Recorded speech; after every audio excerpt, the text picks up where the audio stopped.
Hello दोस्तों, welcome back to the channel. जी हाँ, much awaited movie Ajay Devgan की भोला जो आज रिलीज हो चुकी है। इसके जम के ताबड़तोड़ अभी तक सारे रिव्यूज़ आ चुके होंगे। मेरा रिव्यू थोड़ा सा लेट है, आई नो, लेकिन क्या करें भाई, बहुत सारे काम हैं। आज दसरा भी रिलीज़ होनी है, वो भी मुझे देखनी है, उसका भी मुझे रिव्यू देना है। और साथ साथ में भोला, जिसका बहुत टाइम से ये बज़ था, लोगों में नाराज़गी थी, जो साउथ के मेरे फ्रेंड्स हैं उनमें नाराज़गी थी कि भाई कैथी जैसी मास्टरपीस को क्यों उठाया है, क्यों इससे छेड़ाछाड़ी कर रहे हो। फिर उसके बाद जब टीज़र आया तो रिस्पांस थोड़ा सा चेंज हो गया। लोग थोड़े से कह सकते हैं कि पसंद करने लग गए, सोचने लगे कि ठीक है, चलो हो सकता है हमको कुछ नया देखने को मिले। तो क्या इस फिल्म ने वाकई में वो डिलीवर किया है जो इसने टीज़र ट्रेलर में प्रॉमिस किया था? क्या इसके नंबर्स बढ़ सकते हैं? क्या इसकी परफॉर्मेंस ऐसी है कि इसकी एडवांस बुकिंग्स के उलट जो इसका कलेक्शन है वो आ सकता है? सब कुछ शेयर होगा आपसे आज के वीडियो में। इस वीडियो को एंड तक जरूर देखिए और चैनल को सब्सक्राइब करना मत भूलिए। तो जी हाँ, सबसे पहले बात हो जाती है एक ऐसे फैक्टर की जिसको लेकर सबके दिल में मलाल था और डाउट था कि यार क्या कर रहे हो, क्यों कैथी। अच्छा, मैं अपने उन फ्रेंड्स को बता देती हूँ जो नॉर्थ इंडिया में हैं, जो कैथी को नहीं जानते हैं, जो मेरे सब्सक्राइबर्स हैं जिनको कैथी के बारे में पता ही नहीं है। मैं आपको बता देती हूँ, कार्थी हैं, एक तमिल सुपरस्टार हैं कार्थी। उनकी ब्लॉकबस्टर मूवी आई थी जिसका नाम था कैथी, जिसको कैदी बोलते हैं, कैदी, एक्चुअली इसका मीनिंग वही है। तो कहानी है एक कैदी की, कैसे वो सज़ा काटने के बाद जब रिहा होता है तो अपनी बेटी से वो मिलने जाता है। ये इतनी सी कहानी है। और लेकिन उस मिलने जाने के बीच में उसको किन किन ऑब्स्टिकल्स का सामना करना पड़ता है, क्या कीमत चुकानी पड़ती है, क्या वो अपनी बेटी से मिल भी पाता है या नहीं। देखिए कितना सिंपल प्लॉट है।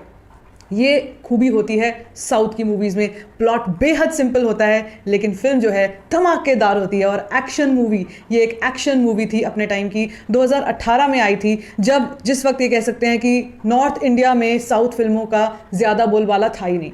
इमेजिन कीजिए अगर वही कहती इस वक्त रिलीज़ हुई होती ना तो लोगों के होश उड़ा के रख देती।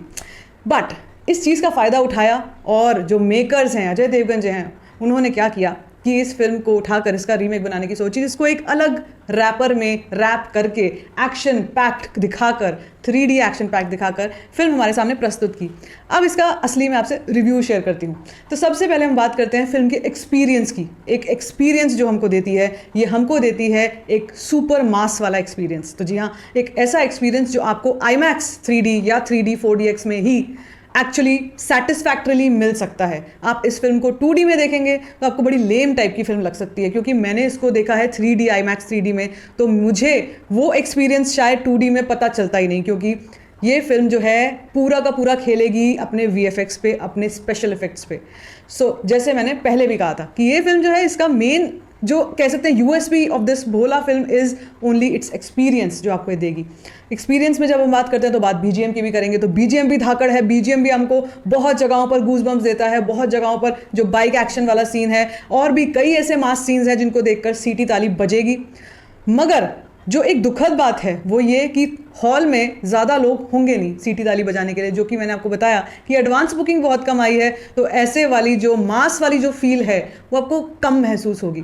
उसके बाद जो इसका एक और स्ट्रॉन्ग पॉइंट है वो है इसका जो कलर ग्रेडिंग है। कलर ग्रेडिंग कहीं ना कहीं हमारे को कैथी की याद दिलाती है।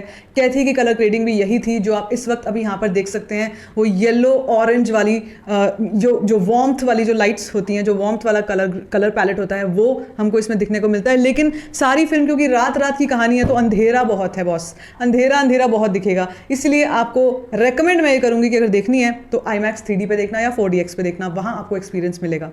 एक और जो इसका स्ट्रॉन्ग पॉइंट है वो है इसकी एक्शन कोरियोग्राफी।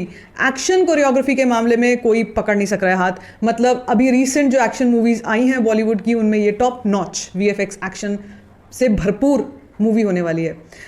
कुछ जो सबसे बड़े रोड़े होंगे इस फिल्म को आगे बढ़ने के लिए रोकने में, उनमें एक मेजर सबसे बड़ा फैक्टर है इसका टिकट प्राइस। जी हाँ, ये एक मासेस फिल्म बनाई तो है लेकिन मासेस वाला टिकट प्राइस नहीं है इसका। आपको कम से कम 700-800 रुपये खर्च करने पड़ेंगे अगर आप अर्बन सिटीज़ में रहते हैं इसकी एक टिकट के लिए। जी हाँ, IMAX 3D की एक टिकट 650, 700, 800 तक के ब्रैकेट में जाके फॉल करती है। तो जरा इमेजिन कीजिए कि अगर ये प्राइस रेंज है तो इस प्राइस रेंज पर कोई आम आदमी अपनी फैमिली के साथ इस फिल्म को कैसे एंजॉय कर सकता है प्रॉपर IMAX 3D में। फिर उसको 2D में देखनी पड़ेगी। जो एक्सपीरियंस मैंने आपसे कहा कि वो आपको वो एक्सपीरियंस नहीं मिलने वाला। एक और जो इसका माइनस पॉइंट है वो ये है कि बिल्कुल कहीं कहीं पर कोई कोई सीन्स कैथी से कॉपीड है। अब ये उन लोगों के लिए माइनस है जिन्होंने कैथी देखी है, जिन्होंने कैथी नहीं देखी है उनके लिए चलता है। लेकिन अगेन कैथी देख चुके लोग 60-75% जनता है इंडिया की, वो देख चुकी है कैथी। और इसलिए नहीं, जब से भोला का टीजर ही आया था, जब से भोला का अनाउंसमेंट आया था, तब से कैथी को प्रमोशन, फ्री फंड का प्रमोशन मिल गया था। और लोगों ने इसी चक्कर में कैथी देख ली थी कि यार ये जो फिल्म है ये क्या फिल्म है जिसकी रीमेक लेकर आ रहे हैं अजय देवगन। सो देखा आपने, इस रीमेक में दृश्यम 2 वाला रीमेक जो है वो फॉर्मूला काम नहीं करेगा। सबसे बड़ा रीज़न ये है कैथी की हिंदी प्रिंट अवेलेबल है, कैथी का हिंदी प्रिंट अवेलेबल है। और वहाँ पर दृश्यम 2 इसलिए चल गई थी क्योंकि दृश्यम 2 हिंदी में अवेलेबल नहीं थी। ये सबसे बड़ी चीज़ है। तो मेकर्स को यार क्या सोच के ये चीज़ें मेकर्स को दिखती नहीं है, या दिखती हैं वो इग्नोर कर देते हैं, समझ नहीं आ रहा। बात करें अगर कलेक्शंस की, तो देखिए क्योंकि मैंने बोला टिकट प्राइस ज़बरदस्त है, बहुत हाई फाई वाला टिकट प्राइस है, इसी के चलते फुटफॉल ठंडी पड़ी है, इसी के चलते थिएटर्स खाली पड़े हैं। अगर ये प्राइस जो है ये नॉर्मल रेंज में होता तो मेरी गारंटी है ताबड़तोड़ लोग मिलने बंद नहीं होते, इस फिल्म को मिलते ही रहते हैं। लेकिन जो अब आप अर्बन वाला अगर प्राइस रखेंगे तो आप एक्सपेक्ट नहीं कर सकते मासेस आएँ।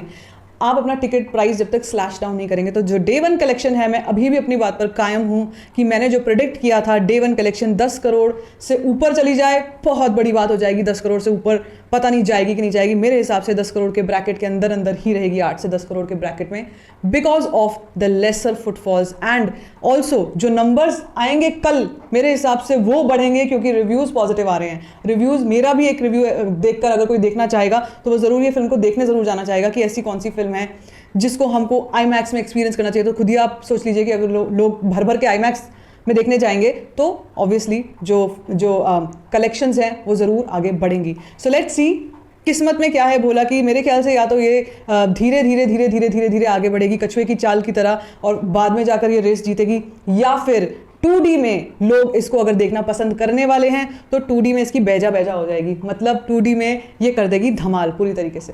सो आपको क्या लगता है? मेरे हिसाब से मेरा जो रिव्यू होगा इस फिल्म को लेकर वो अराउंड 3.5 होगी इसकी rating, because of the so many factors. एक तो कैथी बार बार आपके दिमाग में रिविजिट करती रहेगी, दूसरी चीज़ कि इस फिल्म में मैंने कहानी में कुछ नया ऐसा नहीं देखा है। जो पॉजिटिव चीज़ें हैं वो इसके विलन्स का जो शेड्स हैं, कैरेक्टर्स हैं वो हैं, एक्शन सीक्वेंसेज हैं, अजय देवगन की डायरेक्शन पहले से बहुत इम्प्रूव्ड है, जो एक्शन कोरियोग्राफी है वो बहुत ज़बरदस्त है, और BGM, ये सारे इसके स्ट्रॉन्ग पॉइंट्स हैं। तो it's a lukewarm kind of a movie for somebody who has watched Kaithi, but for somebody who hasn't watched Kaithi must go and watch this movie. आपको क्या लगता है? आपने अगर ये फिल्म देखी, आपको कैसी लगी है मुझसे शेयर कर सकते हैं कमेंट सेक्शन में। बाकी if you like this video give it a thumbs up, don't forget to share it and don't forget to subscribe to my channel which is called storifying shit.